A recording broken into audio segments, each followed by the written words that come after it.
Ce matin, avant de débuter l'enseignement, je vais t'inviter à rendre grâce au Père, notre Père qui est non seulement dans les cieux, mais qui est aussi en nous.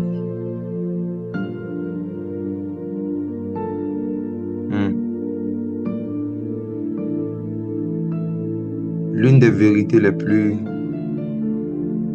profondes que le Seigneur Jésus a enseigné sur le Père, c'est que le Père est dans les cieux. Il a dit, quand vous priez, dites notre Père qui est dans les cieux. Vous savez quoi? Si le Père décide d'habiter en permanence dans un endroit, c'est que cet endroit est un ciel. Si le Père décide d'habiter en permanence dans des endroits, c'est que ces endroits sont des cieux. Le Seigneur Jésus est en train d'annoncer d'avance que nous, ses disciples, nous serons des cieux. Au moment où il parlait à ses disciples, le Père n'habitait pas en eux. Et il leur a dit, quand vous priez, soyez conscients que votre Père est dans les cieux. Et quelque temps plus tard, le Saint-Esprit est venu. Il est venu habiter en nous. Et il a dit, ne savez-vous pas que votre corps est le temple du Saint-Esprit? En d'autres termes, ne savez-vous pas que vous êtes devenus des cieux? Tu n'es pas seulement un humain, tu es la maison de Dieu. Tu n'es pas seulement un chrétien, tu es une partie du ciel. Et lorsque différentes parties du ciel se réunissent, c'est la réunion des cieux. Ce matin, ce n'est pas une réunion de chrétiens, c'est une réunion des cieux. Est-ce que quelqu'un peut rendre grâce à notre Père qui est dans les cieux? Père,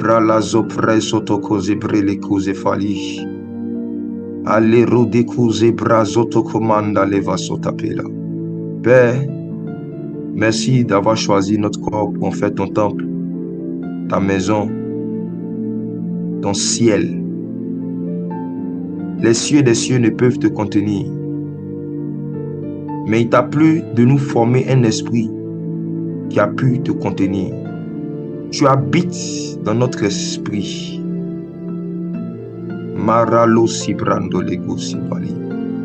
Et tu fais de nous des cieux, des atmosphères. Notre Père qui est dans les cieux, que ton nom soit glorifié ce matin. Que ton nom soit glorifié ce matin. Nous te rendons grâce pour tout ce que tu as commencé à opérer en nous depuis le début de ce jeûne jusqu'à aujourd'hui. Au fur et à mesure que nous montons dans ce jeûne, nous sentons que nous montons dans les cieux. Il abra la sabra cause de maïkanda la va sauter. Elebre lo così brille chise vale. I declande di le de dibus qui bralo te cuse. Inti librilli chis de panti li de diviante le vusha. Allora cose bralo do cos de banda la va sobre lo de cosifa. Is do manto di lo de shade. Labra luz que panda lesa. Eis gabraclos de panda la rodocos de panda le buse bandi livalia. Ale rodocos de panda lia vela cose pandelia vela. I clabela diavis cabilanto de la bralus que panta livalia. Ale bralus e branto di lamenti livro locos de panto libes que bralus e bande. Is que bralus que paki anda la bralus que pante leva sobre li. Into le bricus ti cante le bralus que pranto le bosque branda la basco bante le vali.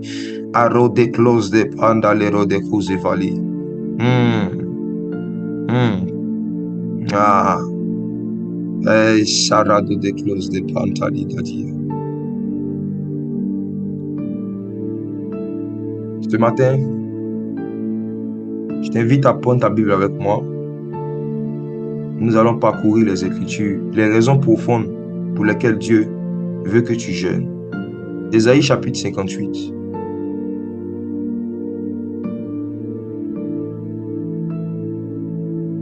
À partir du verset 3.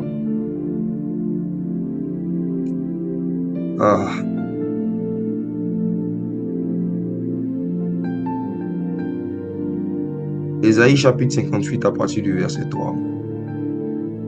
Nous lisons l'Écriture. Que nous sert de jeûner si tu ne le vois pas, de mortifier notre âme si tu n'y as point égard. Voici, le jour de notre jeûne, de votre jeûne, vous vous livrez à vos penchants et vous traitez durement tous vos mercenaires ou encore tous vos serviteurs. Verset 4. Voici, vous jeûnez pour disputer et vous querellez, pour frapper méchamment du poing.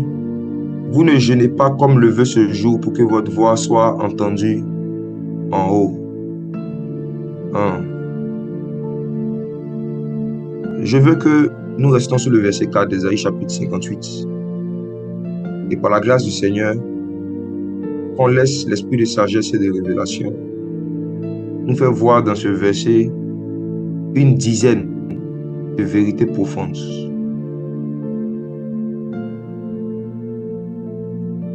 Le verset 4 commence par « Voici, vous jeûnez pour disputer et vous querellez ». Première vérité sur laquelle je vais attirer votre attention ce matin, c'est que plus vous allez jeûner, plus les opportunités et les motifs de vous disputer vont augmenter autour de vous. Je reprends. Plus vous allez vouloir pratiquer le jeûne, plus les occasions de vous disputer avec des gens, de vous irriter, vont se multiplier autour de vous. Plus les opportunités de vous quereller vont venir à vous.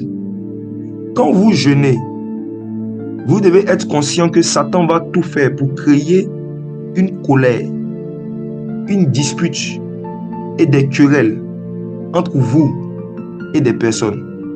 Et malheureusement, beaucoup d'enfants du Seigneur tombent dans ce piège.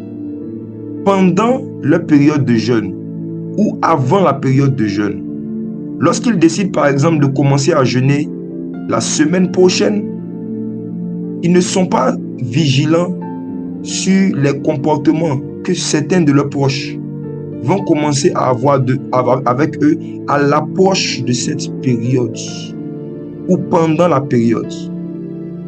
Parce qu'ils ne savent pas que ce sont des attaques du diable et des attaques de l'ennemi. Ils jeûnent, mais ils cèdent à la colère. Ils jeûnent, mais ils répondent au mal par le mal.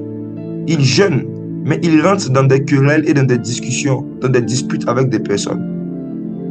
Et le verset 4 continue même par dire « pour frapper méchamment du poing ». Ça veut dire que plus tu jeûnes, plus ta faculté même d'être violent augmente. Plus tu vas jeûner, plus même l'envie de frapper et de taper certaines personnes va augmenter. Peuple de Dieu, faites attention. Si tu es en jeûne et que tu es aussi en colère, si tu es en jeûne et que tu es aussi dans les querelles et dans les disputes, tu n'es pas en jeûne, tu es au régime.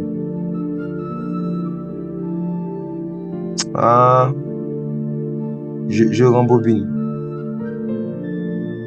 Si tu es en jeûne et que tu es en querelle et en dispute, tu n'es pas en jeûne, tu es au régime.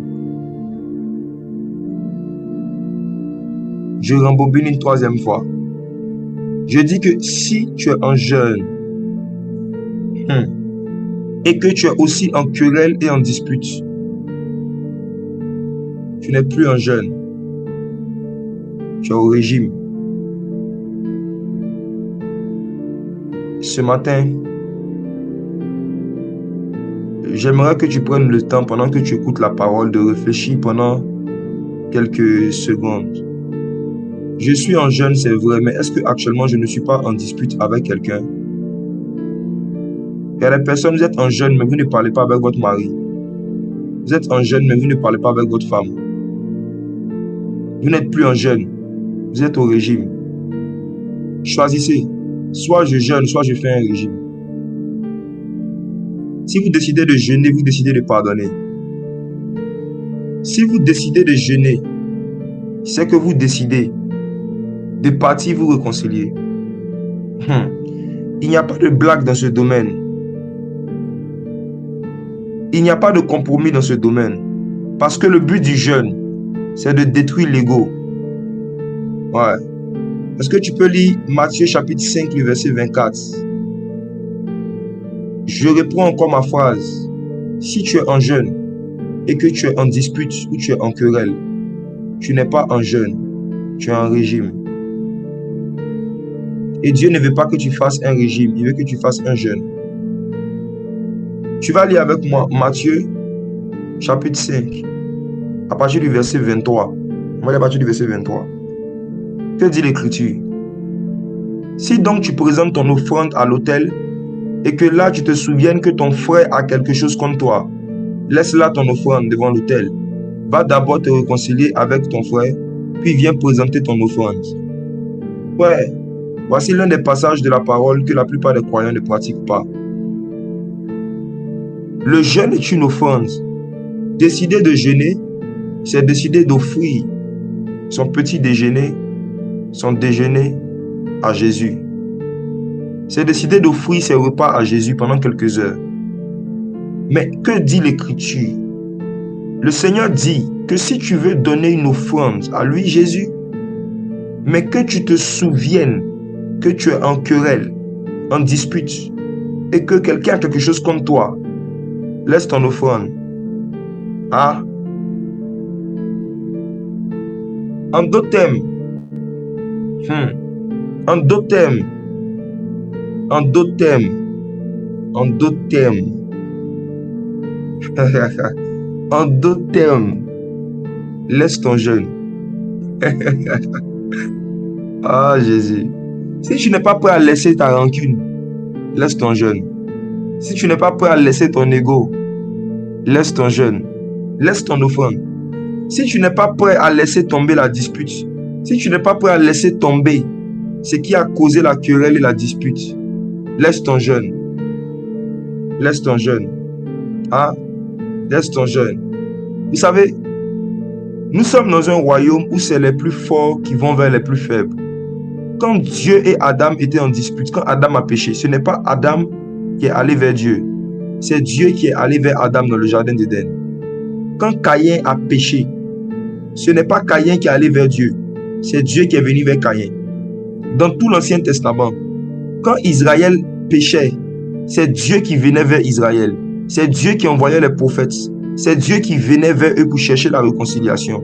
Quand toi tu avais péché, quand moi j'avais péché, Dieu a quitté les cieux. Il a pris une forme humaine. Il s'est rabaissé comme un simple homme. Et qu'est-ce qu'il a fait? Il est venu nous chercher. Il est venu vers nous. Pourquoi? Parce que dans le royaume des cieux, c'est le plus fort. Il va vers le plus faible pour chercher la réconciliation. Dans le royaume des cieux, c'est le plus grand qui doit aller vers le plus petit pour essayer de se réconcilier. Et le Seigneur s'attend à ce que nous manifestons ses caractères. Le Seigneur s'attend à ce que nous manifestons ses attitudes, surtout lorsqu'on jeûne. Le Seigneur dit, je réponds, si donc tu présentes ton offrande à l'autel, l'autel est le lieu du sacrifice. Si donc tu décides d'offrir tes repas en sacrifice à Jésus, et que là tu te souviennes que ton frère, permettez-moi de détailler ce passage. Premièrement, là tu te souviennes. Cela veut dire quoi? Il y a des souvenirs qui ne nous viennent que lorsque nous décidons de présenter une offrande à l'autel. C'est possible d'avoir fait une dispute, de s'être querellé avec quelqu'un et de l'oublier. Mais lorsque tu vas te rapprocher de l'autel, lorsque tu vas te rapprocher du sacrifice, lorsque tu vas rentrer dans le jeûne, lorsque tu vas vouloir offrir ton corps à Dieu, lorsque tu vas vouloir offrir ton ventre à Dieu, comme un sacrifice saint et vivant, qu'est-ce qui va t'arriver? Il y a des souvenirs de certaines disputes et de certaines querelles que le Saint-Esprit va commencer à mettre dans ton esprit. En d'autres termes, la présence de Dieu et la vie de jeûne est un lieu de souvenir des disputes. La présence de Dieu est un lieu où Dieu nous rappelle, où Dieu fait monter à notre souvenir des querelles et des disputes. Dieu nous demande souvent de jeûner dans le but de rafraîchir notre mémoire. Souvent, il nous appelle dans le jeûne. L'une des raisons profondes pour lesquelles Dieu veut que tu jeûnes, c'est pour que tu sois constamment conscient et que tu sois constamment capable de te rappeler que vraiment mon frère a quelque chose contre moi. Alors, regardez ceci. Après le mot souvenir, l'autre mot qui vient, c'est ton frère. Ton frère. Je vais attirer votre attention dessus. En fait, ce passage ne se pratique pas avec ses ennemis. Faites attention. Ce passage ne se pratique pas avec ses ennemis. Ce passage ne se pratique pas avec des inconnus qui ont quelque chose contre nous. Le Seigneur dit ton frère. Il a précisé ton frère. Ça veut dire que c'est quelqu'un avec qui tu as une intimité. Quelqu'un avec qui tu as une proximité. Le Seigneur n'a pas dit ton ennemi. Et j'espère vraiment que vous savez faire la différence entre vos frères et vos ennemis. Parce qu'il y a beaucoup de chrétiens qui ne font pas la différence. J'espère que vous faites la différence entre les frères et les ennemis. Ton frère, je répète, c'est quelqu'un avec qui tu as une intimité. Quelqu'un avec qui tu as une relation. Quelqu'un avec qui tu as une proximité. Si tu te souviens qu'il a quelque chose contre toi, laisse ton offrande. Retournons dans Ésaïe chapitre 58. Il y a des personnes qui ne veulent pas se réconcilier avec des gens avec qui ils ont une relation, mais ils veulent jeûner beaucoup. Vous vous fatiguez. J'ai été franc avec vous ce matin. Parce que le but du jeûne, c'est d'humilier son âme. C'est s'humilier. Alors, regardez ceci. Ésaïe 58, verset 4. Je relis. Voici, vous jeûnez pour disputer et vous querellez, vous frappez méchamment du poing. Vous ne jeûnez pas comme le veut ce jour. Vous ne le jeûnez pas comme le veut ce jour. Et la dernière phrase qui peut vraiment me rendre malade. La dernière phrase qui m'a vraiment rendu malade. Pour que votre voix soit entendue en haut. Pour que votre voix soit entendue en haut. Ouais, asseyez-vous bien. Asseyez-vous bien. Suivez bien. Pour que votre voix soit entendue d'en haut.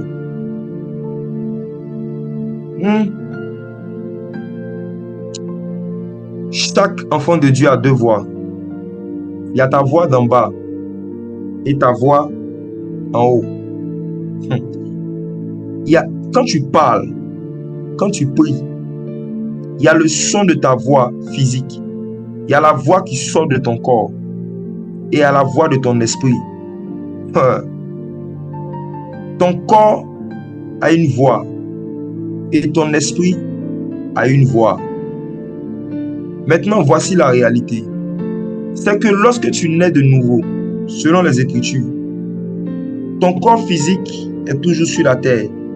Mais tu es assis en haut, dans les lieux célestes, avec Christ. Un disciple de Jésus, c'est un homme qui vit sur la terre, mais qui habite dans le ciel. Un petit rappel, pour ceux qui ne le savaient pas, nous allons prendre Jean chapitre 3, le verset 13.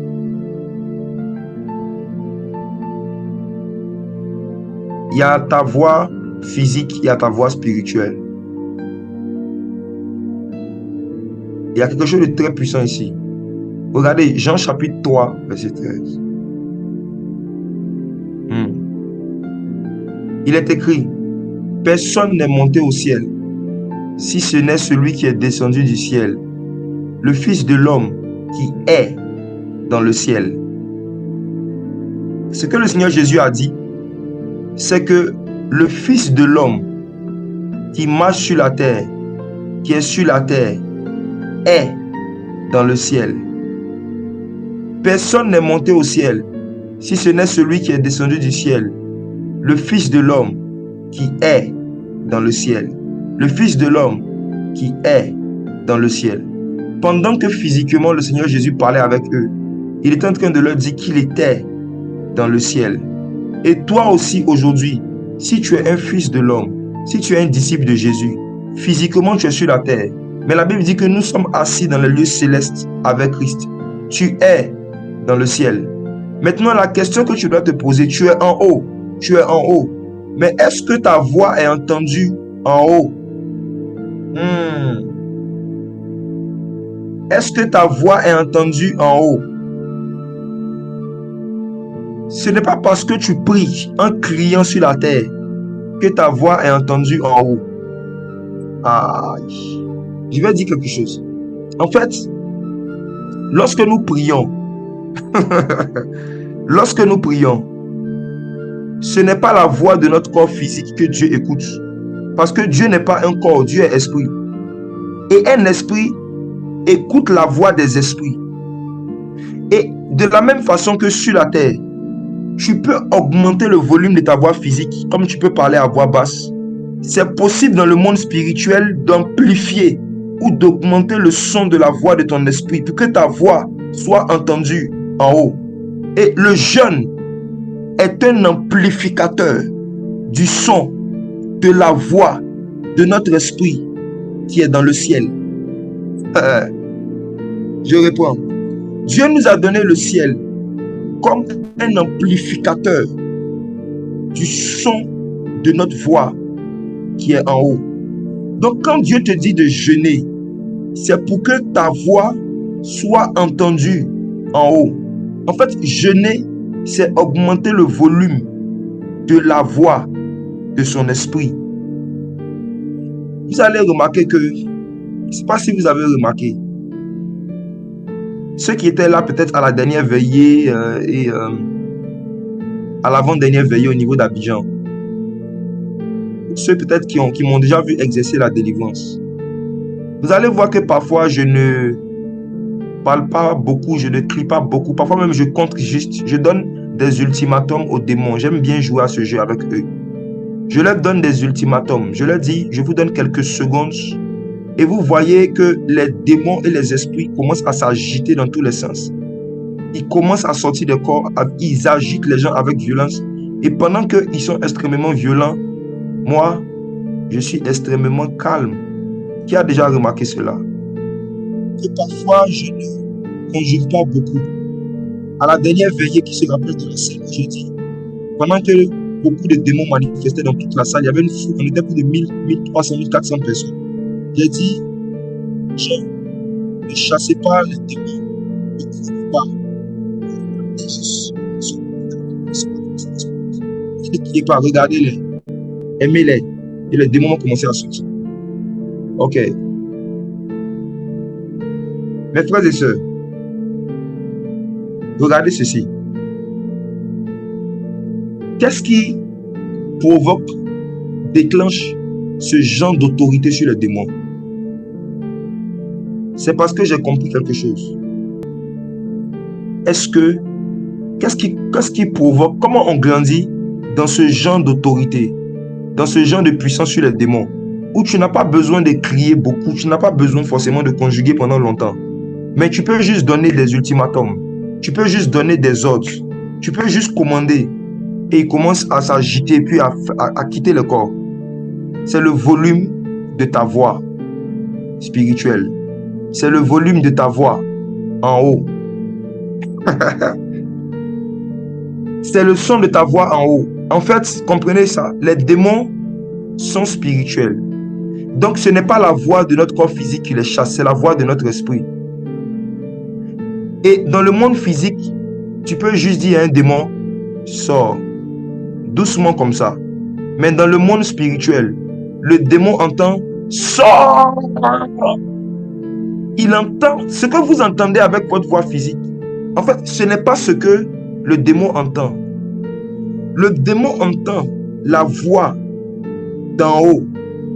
Les démons se soumettent à ceux qui leur parlent d'en haut. Pour que quelqu'un se soumette, quand on parle de soumission, ça veut dire qu'il s'est mis sous quelqu'un. Et pour qu'il se mette sous quelqu'un, il faut que toi tu sois en haut. Quelqu'un ne peut pas se mettre sous toi si tu n'es même pas en haut de lui. Est-ce que ce que je dis est logique? Ah. Quelqu'un ne peut pas être sous si toi tu n'es pas en haut. Ah.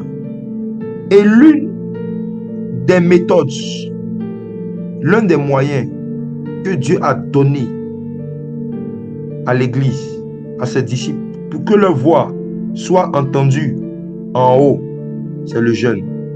C'est ce qui est écrit dans Isaïe chapitre 58. On jeûne pour que notre voix soit entendue en haut.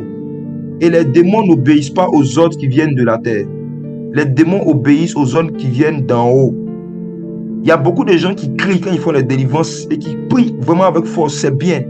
Ils prient avec vraiment force, c'est bien, c'est intéressant. Continuez. Mais posez-vous une question.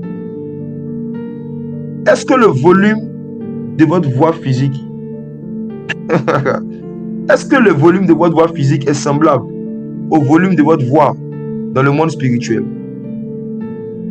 Est-ce que le volume de votre voix physique est semblable au volume de votre voix en haut? En haut. Ah. Vous allez devenir passionné du jeûne si vous comprenez ces vérités. La Bible me dit qu'un jour, les disciples de Jésus ont rencontré un enfant qui avait des démons. Ils ont essayé, mais ils n'ont pas pu. Ils avaient l'onction.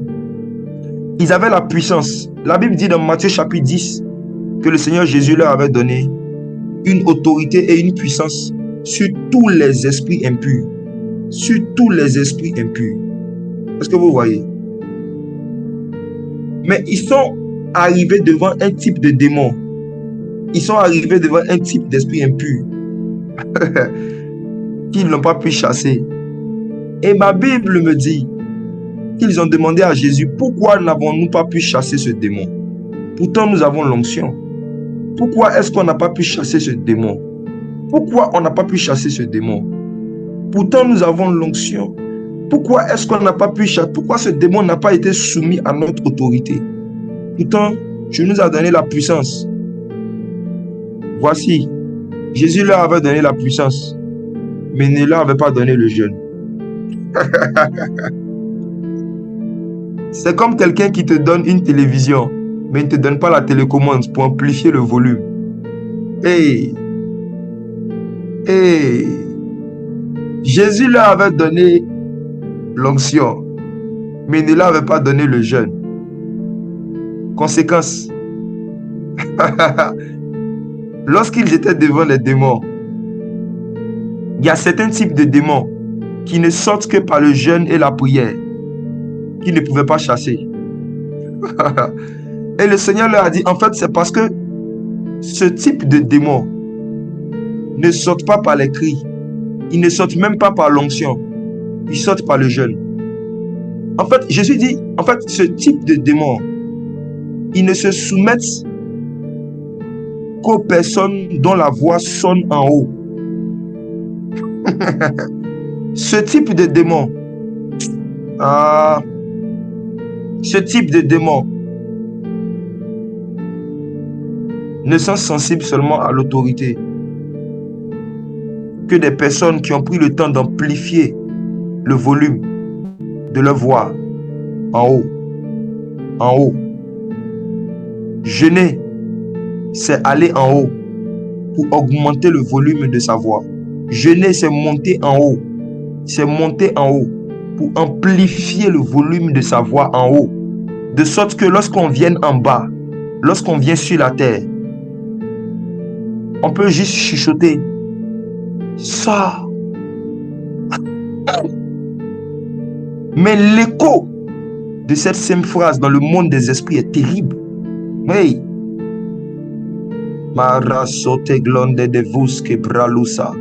Et je vois l'Esprit du Seigneur dans cette saison où nous sommes, qui est en train de dire à ceux à qui il a donné l'onction, je vous ai donné l'onction, mais je ne vous ai pas donné le jeûne. Non. Je vous ai donné l'onction, mais c'est à vous de prendre le jeûne.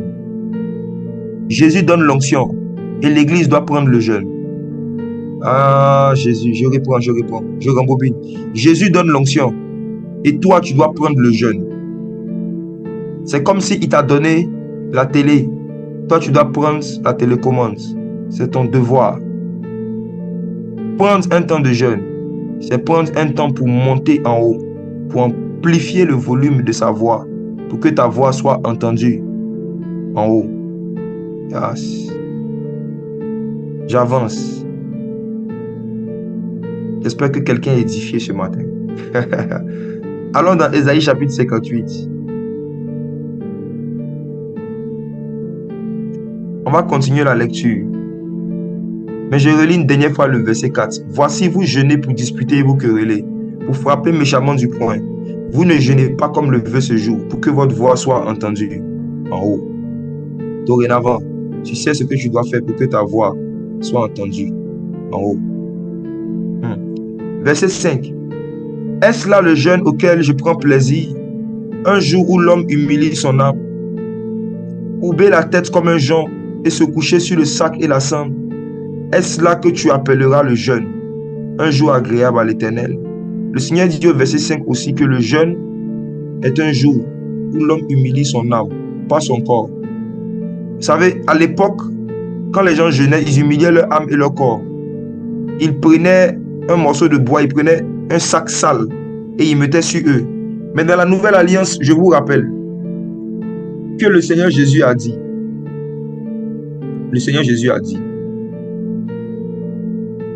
quand vous jeûnez, lavez-vous, parfumez-vous. En d'autres termes, quand vous jeûnez, nous dans la nouvelle alliance, quand nous jeûnons, nous devons nous habiller, nous saper, nous devons nous mettre très présentables physiquement pour humilier notre âme uniquement. Humilier notre âme uniquement. Humilier notre âme. Humilier notre âme. Et une parenthèse, permettez-moi un peu de faire machine arrière. Ce que nous appelons les chants, les prophètes musiciens, les conducteurs de louange et d'adoration. Quand vous dirigez, quand vous adorez Dieu, il y a ce que les hommes entendent et il y a ce que les esprits entendent. Il y a le volume de votre voix physique et il y a le volume de la voix de votre esprit. Moins vous allez pratiquer le jeûne, moins vos cantiques, moins vos voix seront entendues en haut.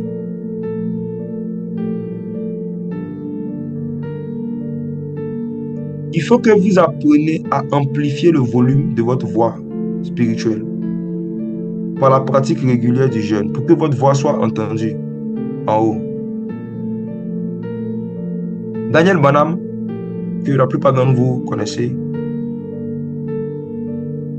l'une des choses que j'avais observées lorsqu'il conduisait des temps d'adoration et de louange, c'est que parfois il ne criait pas, il n'élevait pas la voix, parfois il ne chantait pas fort, parfois il disait juste des petites phrases, parfois il soupirait, il faisait des petites choses et l'atmosphère devenait terrible.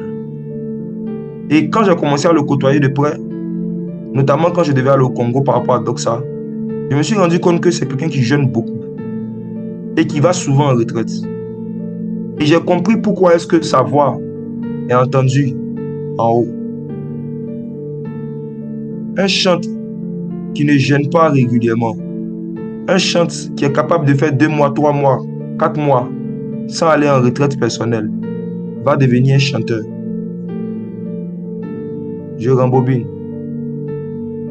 Un chanteur, un musicien qui ne jeûne pas régulièrement, qui ne va pas en retraite régulièrement, va devenir un chanteur, un artiste. Vous savez, je prends l'exemple de l'un de nos pianistes, Philippe. Je suis très sensible aux sons qui viennent d'en haut. Et j'ai observé quelque chose. Il y a certains pianistes, lorsqu'ils jouent, mon esprit n'arrive pas à monter en haut. Mon esprit n'arrive pas à être disposé et à recevoir des choses d'en haut.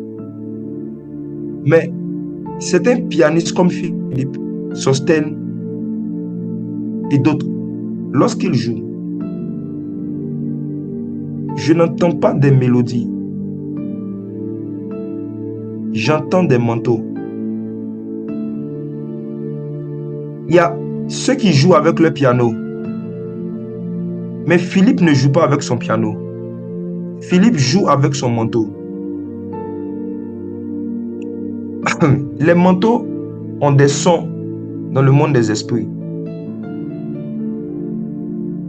Et quand quelqu'un est en train de jouer avec son manteau, je le sens et je l'entends. Regardez l'instrumental qui est en train de passer. C'est Philippe qui a joué cela. Je vais poster ça sur ma page aujourd'hui. C'est Philippe qui a joué cela. J'ai écouté ça et je lui ai dit, c'est l'instrumental de quel cantique? Surtout le début là. Il m'a dit, aucun. J'ai dit, ok. Parce que quand moi j'écoute cet instrumental, j'entends des paroles de chansons. Je lui ai dit, je vais mettre des paroles sur cet instrumental. Parce que ce n'est pas du piano que j'entends. J'entends des manteaux. J'entends des messages. Ce sont des messages que j'entends. Ce n'est pas juste des notes de piano. J'entends des messages. Amplifiés par le volume de vos voix physiques ou le volume de vos instruments, chers instrumentistes. Amplifiez le volume de votre esprit. Allez en retraite. Jeûnez régulièrement. Vos voix seront entendues en haut.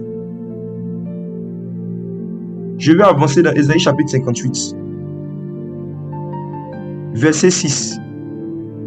Voici le jeûne auquel je prends plaisir, dit le Seigneur. Détache les chaînes de la méchanceté, dénoue les liens de la servitude, renvoie libres les opprimés, et que l'on rompe toute espèce de joug. Partage ton pain avec celui qui a faim, et fais entrer dans ta maison les malheureux sans asile. Si tu vois un homme nu, couvre-le, et ne détourne pas ton semblable. Je veux vraiment commenter le verset 7. Et demain, et après-demain, on va aller sur le verset 6 et le verset 8. Mais le verset 7, l'une des choses qu'on doit faire pendant qu'on jeûne, pour amplifier notre voix en haut, c'est le partage. Oui. Regardez. Jeûner, ce n'est pas seulement s'abstenir de son pain. Jeûner, c'est partager son pain. Ouais. Je reprends. Jeûner, ce n'est pas seulement s'abstenir de son pain. Jeûner, c'est partager son pain.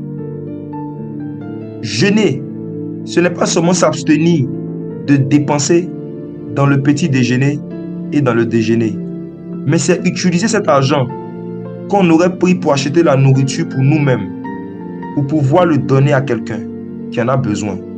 En d'autres termes, la chose qu'on doit ajouter, qu'on doit additionner au jeûne, c'est l'offrande et l'aumône. Ton pain, c'est ton argent. Ton pain, c'est ton salaire.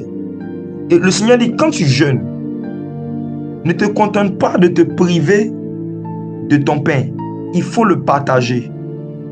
Quand tu jeûnes, ne te contente pas de ne pas dépenser ton pain dans ta nourriture, mais dépense ton pain dans la nourriture de quelqu'un. Ouais. Ensuite, quand tu jeûnes, je suis en train de vous donner des choses, des pratiques qui font grandir en autorité dans le monde des esprits. Je vais vous dire un secret. Depuis 2013, j'ai commencé à m'intéresser au monde de la délivrance et de la domination sur les esprits et sur les démons. J'avais remarqué quelque chose dans les débuts de mon ministère, c'est que lorsque je prêchais, je disais ça hier à un frère, j'avais du mal à terminer mes prédications dans les débuts.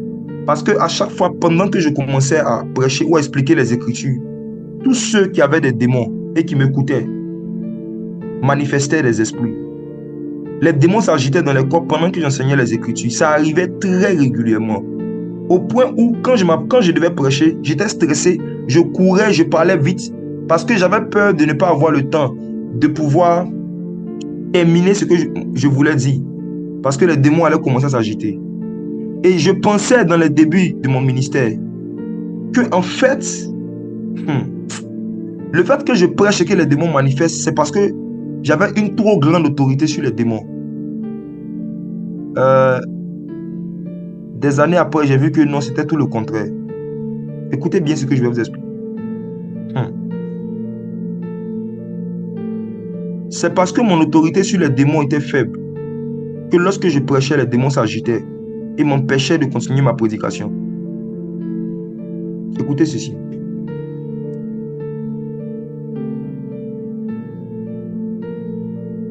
Les démons savent que ce qui peut rendre libre un homme, c'est la vérité. La Bible dit que vous connaîtrez la vérité. Jésus dit, vous connaîtrez la vérité et la vérité vous rendra libre. Donc, si un démon veut empêcher quelqu'un d'être libre, il doit l'empêcher d'écouter la vérité. Donc, si tu commences à expliquer des vérités, qu'est-ce que le démon fait? Il va commencer à agiter les personnes pour ne pas que ces personnes écoutent la vérité. Et regardez, comme toi tu es naïf, les démons vont te flatter, ils vont flatter ton ego. Le même démon qui est en train d'agiter la personne pour l'empêcher d'écouter la vérité jusqu'à la fin, le même démon vient te dire à l'oreille, waouh, regarde comment tu es puissant. Tu as tellement l'onction. Tu as tellement l'onction que les gens n'arrivent pas à écouter la prédication. Je suis tombé dans ce piège dans le début de mon ministère. Et maintenant, quand je prêchais, je m'attendais même à ce que ça se passe. Je prêchais et je m'attendais à ce que pendant que je suis en train de prêcher, tous ceux qui ont des démons manifestent. Et quand les manifestations commençaient, j'interrompais ma prédication pour aller chasser les démons. C'était une distraction. Je ne le savais pas. Mais quand j'ai commencé à étudier les Écritures et à grandir en autorité, le Seigneur m'a fait comprendre qu'en fait, c'est parce que tu n'as pas assez d'autorité sur les démons que tu n'arrives pas à les empêcher d'empêcher les gens d'écouter les prédications. Le Seigneur m'a dit, tu dois grandir en autorité. Sinon, les gens ne vont pas écouter la vérité. Et si les gens n'écoutent pas la vérité, ils ne seront pas réellement libres. Parce qu'une manifestation, ce n'est pas une délivrance. Ce n'est pas parce que quelqu'un a manifesté qu'il est délivré. Tu vas prêcher, la personne va manifester, il va tomber.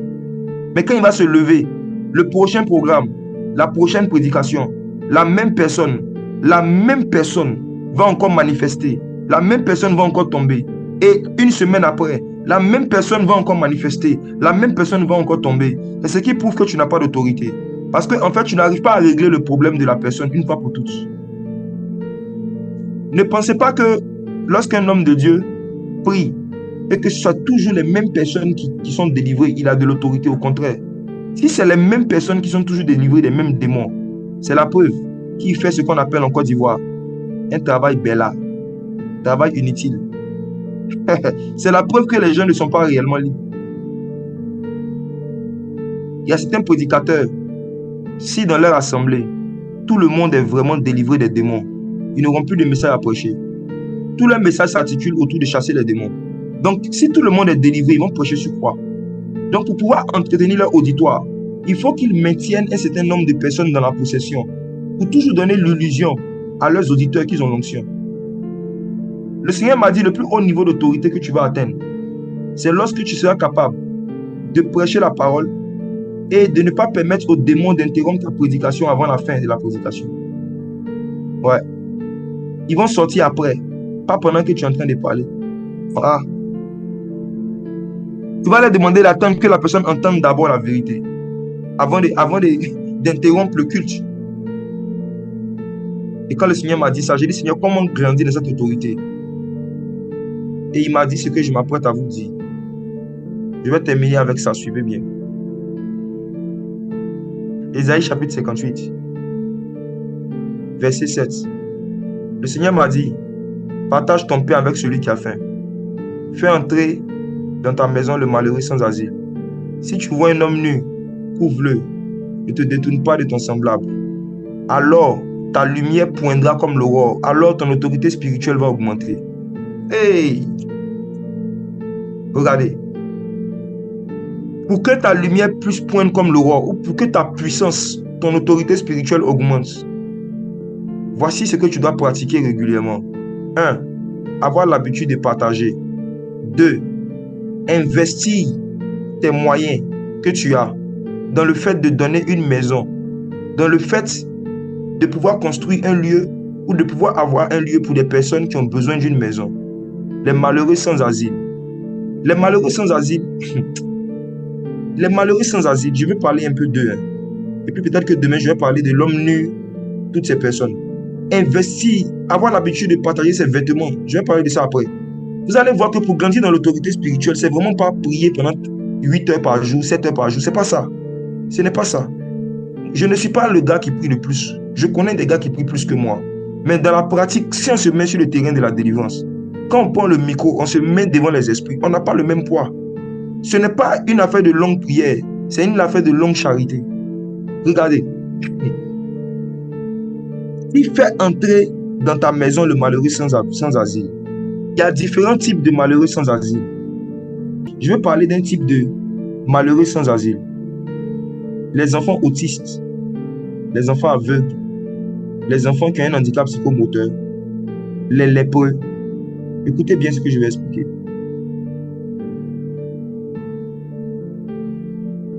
Il y a un type de malheureux sans asile que dans la saison où nous sommes, le Seigneur veut vraiment qu'on puisse les aider à rentrer dans une maison. Le Seigneur veut vraiment qu'on les aide en fait à entrer dans une maison. Des malheureux sans asile. Les enfants qui sont autistes ou qui ont un handicap psychomoteur ou qui sont aveugles, ce genre de choses. En fait, en général, ils ont des familles et ils ont des maisons où ils habitent. Donc, le Seigneur ne parle pas de maison physique. Ce n'est pas d'abord ça. Mais le Seigneur parle d'un cadre et d'un environnement où les personnes vont se sentir aimées, où les personnes vont se sentir aidées. Il y a beaucoup d'enfants autistes, il y a beaucoup d'enfants qui ont des handicaps psychomoteurs, qui sont dans des maisons en fait où ils ne ressentent pas de la charité et où le type de charité dont ils ont besoin pour se sentir aimés, ils ne la reçoivent pas. En général, c'est la mère, c'est leur mère biologique ou leur père biologique qui va leur montrer beaucoup d'affection, beaucoup d'amour. Mais ce sera très difficile pour des personnes qui ne sont ni leur père biologique ni leur mère biologique de leur montrer un certain niveau d'amour et de pouvoir les aider et les aimer pendant longtemps. Ça sera difficile. Et l'un des rôles que le Saint-Esprit veut que l'Église joue pour ce type d'enfants, c'est de pouvoir créer des cadres. On va leur manifester un certain niveau de charité, un certain niveau d'amour, à un point où même certains d'entre eux seront guéris. Parce que la charité, l'amour guérit plus de malades que le don de guérison. Donc, l'une des façons de grandir en autorité spirituelle, c'est de créer des cadres de charité, des cadres d'amour pour les malheureux sans asile. Pour les malheureux sans asile. Des cadres d'amour, des cadres de charité, des environnements où certaines personnes qui sont malheureuses vont se sentir heureux, vont vivre un peu plus de bonheur que d'habitude. Est-ce que vous me comprenez? J'en parle pourquoi? Parce que Dieu m'a mis ce fardeau-là sur le cœur récemment. Il y a d'autres types de malheureux sans asile que pendant toutes ces années, par la grâce du Seigneur, nous avons eu à nous organiser pour aider au niveau du collectif des frères en Christ. Mais on est rentré dans une saison où le Seigneur veut qu'on s'attarde maintenant sur un autre type de malheureux sans asile. Pour que nous puissions non seulement réjouir le cœur de Dieu, consoler beaucoup de familles et aussi grandir en autorité spirituelle. Pour que notre lumière puisse poindre comme l'aurore.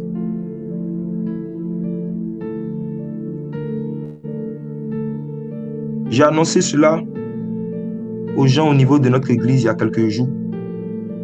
Et s'il y a quelques anciens ou chefs de département qui sont connectés ce matin, je profite pour vous annoncer une nouvelle. Regardez ce qui est arrivé hier. Je suis allé saluer un vieil ami de longue date. Lorsque soudain il me dit, qu'est-ce que vous faites en ce moment? J'ai commencé à lui parler un peu de ce qu'on fait au niveau de l'église, de nos projets. Je lui ai dit, nous voulons vraiment ouvrir un centre au niveau d'Abidjan, où il y aura des bureaux et il y aura aussi un cadre, des salles de classe, comme des salles, des endroits qu'on va aménager pour faire des activités avec les enfants autistes, aveugles, qui ont des handicaps psychomoteurs. Et quand je lui ai dit cela, il m'a dit, mon grand frère a une maison de 11 pièces. Les frères, vous avez bien entendu. Je n'ai pas dit 4 pièces. Je n'ai pas dit 3 pièces. Un dôme de 11 pièces. 11 pièces. Qu'il met en location. Je peux le voir pour qu'il vous donne ça à un prix très bas pour que vous fassiez vos activités. J'ai dit une maison de 11 pièces. Normalement, en CFA, ça ne doit pas faire moins de 3 millions, 4 millions par mois. J'ai dit, où est la maison? Il m'a dit, c'est dans la maison que tu es assis comme ça. En fait, je suis venu le voir, c'était la maison en question. Et j'ai commencé à visiter la maison. 11 pièces, avec un grand garage qui peut... avec une grande cour. J'ai commencé à voir non seulement l'espace qu'on va aménager pour ces enfants. J'ai commencé à voir la salle de répétition et d'enregistrement de la troupe des prophètes musiciens. J'ai commencé à voir le studio. J'ai commencé à voir... J'ai commencé à tout voir. Et j'ai rencontré le propriétaire hier. Et je lui ai dit, il m'a dit, je te connais, j'ai déjà vu tes vidéos. Je dis, très bien. On fait comment? Il m'a dit, vous voulez prendre la maison à combien? Je lui ai dit 1 million par mois. Il dit, prenez. Frères et sœurs, c'est passé hier. On a parlé de ça le dimanche. Ça a été pour moi une confirmation que le Seigneur nous appelle vraiment à nous occuper des malheureux sans asile. Et j'en parle ce matin pour vous donner l'opportunité de participer à cela. Il faut 5 millions, c'est-à-dire 2 mois de caution et puis 3 mois d'avance. 5 millions pour qu'il nous donne la maison simplement. Et puis après, maintenant, on va travailler sur l'aménagement. Est-ce que ça intéresse quelqu'un, dans cette période de jeûne, de pouvoir partager son pain, de pouvoir partager un peu de ses biens, un peu de son argent, dans une œuvre comme ça, dans une cause comme ça? Moi, je me disais qu'on allait attendre, on allait prendre le temps de se faire former. Moi-même, je vais commencer à me faire former pour savoir comment on s'occupe des enfants autistes, c'est quoi leur particularité, comment est-ce qu'on gère ce genre de problème. Dieu n'a même pas attendu qu'on commence la formation ou qu'on finisse. Il a déjà donné la maison. Si ça vous intéresse de participer à ça, ce matin, voici ce que vous allez faire. Je vais vous donner des références où vous pourrez envoyer vos participations. Et le conseil que je vous donne, c'est de ne pas donner de votre superflu. De ne vraiment pas donner de votre superflu. Vous savez, 5 millions, ce n'est pas beaucoup d'argent. Non. Le plus gros montant, ça sera pour l'aménagement et bien d'autres choses. J'aurais pu ne pas forcément annoncer ça ici. C'est ce que je voulais faire simplement. Voir moi-même et puis les frères ici au niveau d'Abidjan, on allait se gérer pour faire ça. Mais ce matin, quand j'étais en train de méditer encore sur Ésaïe 50, Ésaïe 58, j'ai dit, je suis sûr qu'il y a beaucoup d'enfants de Dieu qui n'ont jamais eu l'opportunité ou la grâce de participer à ce genre d'œuvre. Ils sont habitués à cotiser pour la construction d'églises. C'est pas mauvais, on en a besoin. Habitués à cotiser juste pour acheter des chaises, des fauteuils, des tapis, des vestes pour l'homme de Dieu, des voitures. Ce n'est pas mauvais. Mais pouvoir investir son argent, pouvoir investir son temps dans une cause à l'égard de ce type de personnes, c'est une grande grâce de Dieu. Et je vais partager cette grâce avec vous. Si vous voulez faire un don, que ce soit par PayPal, par Wave, par Orange Money, peu importe le moyen, si vous faites un don et vous nous envoyez un message par WhatsApp pour dire que vous avez envoyé tel montant, il faut notifier. Vous envoyez une capture écran ou un message pour dire que vous avez envoyé tel montant par rapport à la maison pour l'activité des enfants autistes et puis pour les bureaux du CFC, pour voilà, toutes les activités qu'on va faire là-bas, le studio de répétition d'enregistrement. On va faire sonoriser une salle qui sera un lieu de prière. Dieu est merveilleux. J'ai été profondément choqué hier par la facilité, la rapidité avec laquelle Dieu a fait les choses. Et le lieu est très, très bien situé. Ceux qui connaissent, ceux qui sont à Abidjan, c'est à côté du Nouveau CHU, avant le quartier qu'on appelle Gestosi. Voici, ceux qui veulent faire des dons par rapport à cette œuvre, le montant total, c'est 5 millions.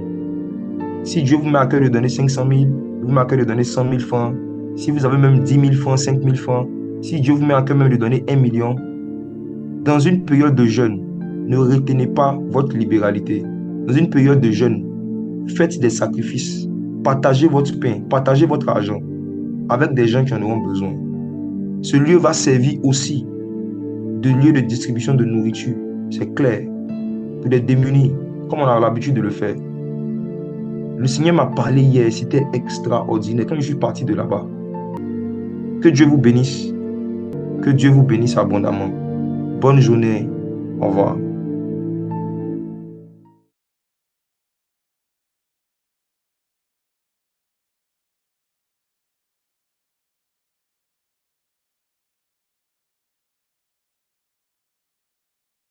Je désire connaître Jésus.